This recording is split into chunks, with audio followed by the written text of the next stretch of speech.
My dear students. तो आज के इस वीडियो में हम स्टडी करने वाले हैं न्यू एजुकेशन पॉलिसी। और स्टूडेंट्स, आज का जो वीडियो है वो आप सभी के लिए बहुत ही ज़्यादा इम्पॉर्टेंट है।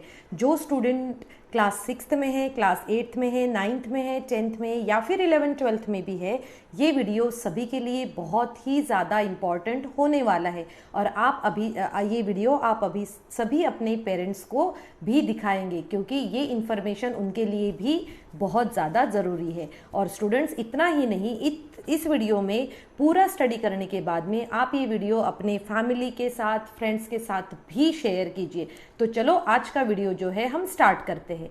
तो आज का जो हम वीडियो स्टार्ट करने वाले हैं, जिसके बारे में हम डिस्कस करेंगे, वो टॉपिक है न्यू एजुकेशन पॉलिसी। जब हम न्यू एजुकेशन पॉलिसी के बारे में बात कर रहे हैं तो हमें पता होना चाहिए कि जो हमारी फर्स्ट नेशनल एजुकेशन पॉलिसी जो थी वो आई थी 1968 में, और वो भी 1968 में इंदिरा गांधी गवर्नमेंट में बनाई गई थी। जो हमारी सेकेंड नेशनल एजुकेशन पॉलिसी जो थी वो आई थी 1986 में, जो कि राजीव गांधी गवर्नमेंट में बनाई गई थी। और 1992 में नरसिम्हा राव गवर्नमेंट में सिर्फ उसको मॉडिफाई किया गया था, कोई भी न्यू एजुकेशन पॉलिसी नहीं आई थी। एंड नाउ आफ्टर 34 ईयर्स हमारे पास में एक और न्यू एजुकेशन पॉलिसी जो है रिसेंटली गवर्नमेंट ने बताई है। तो चलो अभी हम इसके सभी पॉइंट्स जो है वो प्रॉपरली डिस्कस कर लेते हैं। अब देखो, ये जो हमारी पॉलिसी जो है, इसके हम कुछ पॉइंट्स देखेंगे कि जैसे हमारे सबसे पहले हम स्कूल एजुकेशन से रिलेटेड देखते हैं। तो अर्लियर या फिर अभी तक भी हमारा पैटर्न क्या है? हमारा पैटर्न जो है वो है 10+2 फॉर्मेट है हमारा। बट अभी जो न्यू पॉलिसी में आया है वो है 5+3+3+4 फॉर्मेट। चलो अब हम डिटेल में देखते हैं कि इस न्यू एजुकेशन पॉलिसी में ये 5+3+3+4 फॉर्मेट जो है ये किस तरीके से क्लासीफाई किया गया है, वो अभी हम डिटेल में देखते हैं। तो अभी हम सबसे पहले आते हैं हमारे फर्स्ट स्टेज पे। फर्स्ट स्टेज में क्या कहा गया है इन्होंने, कि फर्स्ट स्टेज में उन्होंने इसको इंक्लूड किया गया है 5 फॉर्मेट में। अब इसमें इनका ये कहना है कि भाई जो भी हमारे प्री प्राइमरी की क्लासेस है, जैसे कि हम नर्सरी इंक्लूड कर सकते हैं, KG1, KG2, और साथ में ही क्लास 1 और 2 भी इंक्लूड कर सकते हैं। तो क्लास 1 और 2, नर्सरी, KG1 एंड KG2, इन सबको इंक्लूड करके बना है हमारा फर्स्ट स्टेज, और वो है 5 इयर्स का। और इसी स्टेज को हम फाउंडेशन स्टेज भी कहने वाले हैं। और फाउंडेशन स्टेज का जो करिकुलम रहेगा वो NCERT प्रिपेयर करेगा, ऐसा हमारा इस पॉलिसी में मेंशन है। और स्पेसिफिकली इस फाउंडेशन स्टेज में सभी स्टूडेंट्स का जो बुक्स का जो बर्डन रहता था उसको भी जो कम कर दिया गया है। और ये गवर्नमेंट ने कहा है कि भाई अब इस स्टेज में, फाउंडेशन स्टेज में जो भी स्टूडेंट्स बिलोंग करते हैं उन सभी को जब पढ़ाया जाएगा वो क्या रहेगा, वो अदर एक्टिविटीज़ के थ्रू पढ़ाया जाएगा, खेल कूद से पढ़ाया जाएगा। इट मीन्स उनका सिंपल सा फॉर्मेट है, एक छोटा सा स्लोगन उन्होंने दिया है, और वो है खेलो कूदो और पढ़ो। तो 5 इयर्स जो है वो इस तरीके से उन्होंने क्लासीफाई किया गया है in the first stage. Now अभी हम देखेंगे इसमें सेकेंड स्टेज जो है। सेकेंड स्टेज क्या है? ये सेकेंड स्टेज को इंक्लूड किया है 3 इयर्स में। ओके और इस सेकेंड स्टेज में जो क्लासेस है हमारी 3 to 5, इन सभी स्टूडेंट्स को इंक्लूड किया गया है सेकेंड स्टेज में। अब इसमें क्या क्या इंपॉर्टेंट पॉइंट्स बताए गए हैं वो मैं आप सबको बताती हूँ। तो ये जो 3 to 5 जो ये एज है, इसमें इन्होंने कहा है कि भाई स्टूडेंट्स को आपको प्रिपेयर करना है for the future.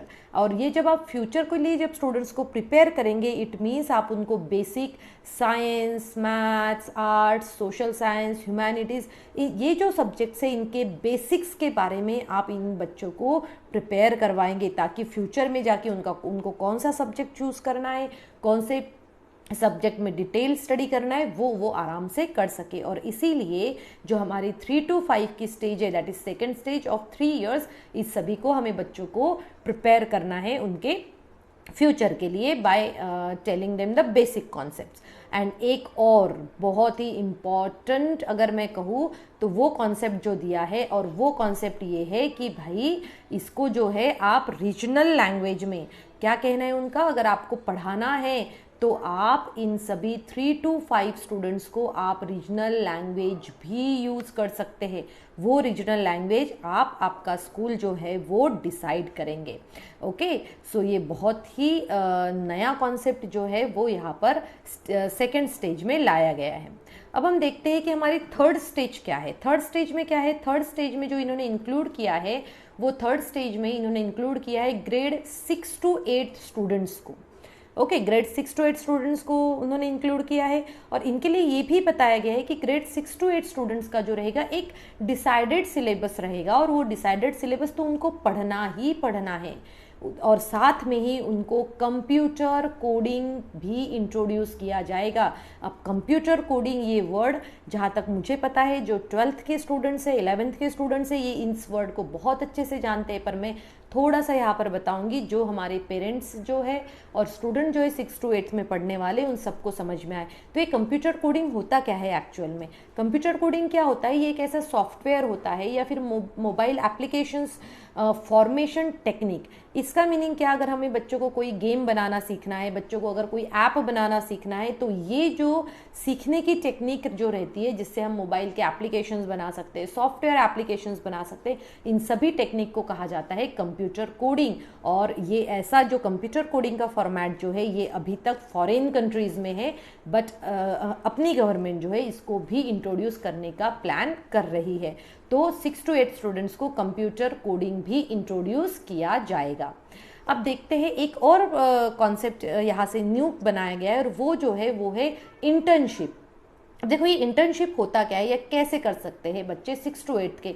Internship include किया गया है और वो इंक्लूड क्यों किया? ताकि बच्चों का प्रैक्टिकल नॉलेज इन्हांस हो। अब प्रैक्टिकल नॉलेज को बढ़ाने के लिए जैसे अगर फॉर एग्जांपल मैं आपको बताऊँ, अगर कोई बच्चे को पेंटिंग में बहुत ज़्यादा इंटरेस्ट है तो वो क्या कर सकता है? अपने पेंटिंग के इंटरेस्ट को अगर उसको प्रैक्टिकली परफॉर्म करना है तो वो इंटर्नशिप कर सकता है किसी पेंटर के अंदर। अगर किसी स्टूडेंट को सॉफ्टवेयर में अगर बहुत ज़्यादा इंटरेस्ट है तो वो किसी सॉफ्टवेयर कंपनी में जाके अपनी प्रैक्टिस जो है वो कर सकता है, इंटर्नशिप कर सकता है। इसके लिए प्रॉपर गाइडलाइंस जो है ये बाद में और बताई जाएगी। अब हम आते हैं फोर्थ स्टेज की तरफ। तो फोर्थ स्टेज क्या है? फोर्थ स्टेज में इंक्लूड किया गया है क्लास 9 to 12 के सभी स्टूडेंट्स को और इस स्टेज को कहा गया है लास्ट स्टेज कहा गया है। इसीलिए हमने जो फॉर्मेट देखा था 5+3+3+4, तो इसमें ये फोर्थ स्टेज जो है ये सबसे लास्ट स्टेज है। तो देखो इसमें क्या कहा गया है कि सबसे पहले तो स्ट्रीम्स को ही हटा दिया गया है। पहले हम क्या कहते थे कि भाई हमारा स्टूडेंट किस स्ट्रीम में है? हमारा स्टूडेंट साइंस स्ट्रीम में है, हमारा स्टूडेंट कॉमर्स में है, आर्ट्स में है, ह्यूमैनिटीज़ में। ये पहले हमारे यहाँ स्ट्रीम्स हुआ करती थी, बट अब जो है ये स्ट्रीम्स को पूरी तरीके से कोलैप्स कर दिया गया है और यहाँ पर क्या रहेगा फिर? तो यहाँ पर रहेगा मल्टी डिसिप्लिनरी मीन्स क्या हुआ? अगर कंसिडर करो कि अगर कोई केमिस्ट्री का स्टूडेंट है और वो हिस्ट्री पढ़ना चाहता है तो केमिस्ट्री का स्टूडेंट भी हिस्ट्री ऑप्ट कर सकता है। अगर कोई बायोलॉजी का स्टूडेंट है और वो बायोलॉजी का स्टूडेंट ह्यूमैनिटीज पढ़ना चाहता है, आर्ट्स पढ़ना चाहता है, या फिर आर्ट का स्टूडेंट बायोलॉजी पढ़ना चाहता है, तो इन सभी को जो है इसमें इंक्लूड किया जाएगा। तो अब ये आता है कि भाई इसके लिए कैसे? तो यहाँ पर क्या करने वाले हैं ये लोग? एक पूल क्रिएट करने वाले हैं और उस पूल के क्रिएशन में अगर आपने जो टॉपिक चूज किया अगर वो उसके क्रिएटेड पूल में आ जाता है तो आपको वो सब्जेक्ट्स लेने को मिलेगी। मतलब अभी ऐसा नहीं है कि भाई मुझे ये पर्टिकुलर सब्जेक्ट नहीं पसंद आता फिर भी मुझे वो पर्टिकुलर सब्जेक्ट दिया जाएगा। जैसे कि मैं बहुत सारे बच्चों को हम देखते हैं कि बायोलॉजी वाले बच्चों को फिजिक्स एंड केमिस्ट्री जो है बहुत ज़्यादा डिफिकल्ट जाता है, तो उन बच्चों के लिए ये बहुत अच्छी न्यूज़ है कि वो चाहे बायोलॉजी के साथ में अपना कोई दूसरा जो फेवरेट सब्जेक्ट हो वो भी ऑप्ट कर सकते हैं। और इससे रिलेटेड जो है गवर्नमेंट ने कहा है कि इससे रिलेटेड वो बहुत आगे गाइडलाइंस जो है वो आप सभी को बताएंगे और उसके अकॉर्डिंगली ही ये प्रोसीजर होगी। अब हम देखते हैं कि गाइडलाइंस एग्जाम्स के लिए कैसे दी गई है सीबीएसई ने। तो देखो सीबीएसई ने क्या कहा है कि 9 to 12 का जो एग्जाम होगा अब सेमिस्टर एग्जाम में होगा। और जैसे हमें पता, जैसे इन्होंने ये भी मेंशन किया कि क्लास 10th जो रहेगा अब वहाँ पर बोर्ड एग्जाम नहीं होगा। अब ये सेमिस्टर एग्जाम जो है इसको कैसे बोला गया है? सेमिस्टर एग्जाम में क्या किया है भाई? सेमिस्टर एग्जाम में ये बताइए भाई एग्जाम जो होगा ये एवरी 6 month में होगा। इट मीन्स 2 सेमिस्टर होंगे। बच्चों को साल भर का जो है स्टडी करना करना पड़ेगा। अब ये नहीं बहाना चलेगा कि हम लास्ट के 1 मंथ 2 मंथ स्टडी करेंगे और हम स्कोर कर लेंगे। नहीं, आप सभी को दोनों सेमिस्टर देने पड़ेंगे। हाफ ईयरली जो हमारे एवरी 6 मंथ में एग्जाम होंगे, उस एग्जाम के सेमिस्टर में आपको अपीयर होना पड़ेगा और साथ में ही उन सबके मार्क्स जो है वो फाइनली जुड़ेंगे। इट मीन्स बच्चों को जो है वो कंप्लीट ईयर स्टडी करना पड़ेगा। और साथ में ही यहाँ पर ये भी बताया गया है कि बोर्ड एग्जाम, जैसे हमें पता है कि क्लास 12th जो रहेगा वो बोर्ड एग्जाम रहेगा। बोर्ड एग्जाम के जो स्टूडेंट्स हैं उनको अपने लैंग्वेज में एग्जाम लिखने का चांस भी दिया जाएगा। वो चाहे तो हिंदी यूज कर ले या फिर वो इंग्लिश भी चूज कर सकते हैं। और एग्जाम पैटर्न को अब जो हमारा रट्टा मारने वाला था कि हम ये क्वेश्चन रट लेंगे, हम ये इतना सब रट लेंगे और एग्जाम में पास हो जाएंगे, तो उन्होंने कहा है कि बोर्ड एग्जाम में आपके अंडरस्टैंडिंग कैपेबिलिटी को समझ के ही क्वेश्चन पेपर जो है वो बनाया जाएगा। तो आपको कंसेप्चुअल बेस्ड स्टडी करना अब बहुत ज़्यादा ज़रूरी हो जाएगा। और साथ में ही उन्होंने कुछ गाइडलाइंस जो है रिपोर्ट कार्ड से रिलेटेड भी गाइडलाइंस दी है। तो क्या कहना है, ये कहना ये है कि भाई 360 डिग्री असेसमेंट रिपोर्ट कार्ड होगा। अब ये 360 degree assessment report card means क्या होगा, चलो समझते हैं इसको। अब 360 जैसे अगर मान के चलो कि कोई बच्चे ने साल भर जो है जो परफॉर्मेंस है उसका, जैसे उसके जो फाइनल मार्क्स जब फिल किए जाएंगे रिपोर्ट कार्ड में, तो वो फाइनल मार्क्स उसके बिहेवियर, परफॉर्मेंस, को करिकुलर एक्टिविटीज़ और साथ में मेंटल एबिलिटी, इन सभी के बेसिस पे उसके जो मार्क्स जो है वो मार्कशीट में फिल करे जाएंगे। और इतना ही नहीं, जैसे हमें पता है कि हमेशा सब्जेक्ट टीचर तो इवैल्यूएट करते हैं और साथ में स्टूडेंट्स को भी कुछ पॉइंट्स के बेसिस पे उनको खुद को इवैल्यूएट करना है कि वो कहाँ पर स्टैंड करते हैं। और स्टूडेंट्स के साथ में ही उनके क्लासमेट्स भी उनको इवैल्यूएट करेंगे। और इसके डिटेल्ड गाइडलाइंस जो है, जब ये पॉलिसी आ जाएगी, जब हम इसका इम्प्लीमेंट करेंगे, उस वक्त पे इसकी डिटेल्ड जो गाइडलाइन जो है हमें बताई जाएगी। सो स्टूडेंट, ये यहाँ तक की इन्फॉर्मेशन है आपके सभी स्कूल स्टूडेंट्स के लिए। बट जो स्टूडेंट जो है अभी क्लास 12th में है, वो पास आउट करके कॉलेज में जाएंगे, तो उनके लिए क्या गाइडलाइंस दी है इस पॉलिसी में, वो भी मैं आपको बताती हूँ। तो क्या गाइडलाइंस है, चलो समझते हैं इसको। तो जैसे हमें पता है कि भाई बहुत सारे कॉलेजेस में एडमिशन्स जो है कभी कभी 96 में क्लोज हो जाता है, कभी कभी 94 में क्लोज हो जाता है। तो जिन स्टूडेंट्स को 90% मिले हैं, जिन स्टूडेंट्स को 87% मिले हैं, 85% मिले हैं, वो स्टूडेंट्स बहुत ही उनको डीमोटिवेट होते हैं। क्यों? क्योंकि उनको उस कॉलेज में, मनपसंद कॉलेज में एडमिशन नहीं मिल पाता। तो इसीलिए अभी बोर्ड ने क्या कहा है, उन्होंने कहा है कि भाई बोर्ड ने नहीं, अभी ये पॉलिसी में, न्यू पॉलिसी में ये कहा गया है कि जो है कॉमन एप्टीट्यूड टेस्ट कंडक्ट किया जाएगा, जिसे कैट कहा जाएगा। क्या है ये कॉमन एप्टीट्यूड टेस्ट?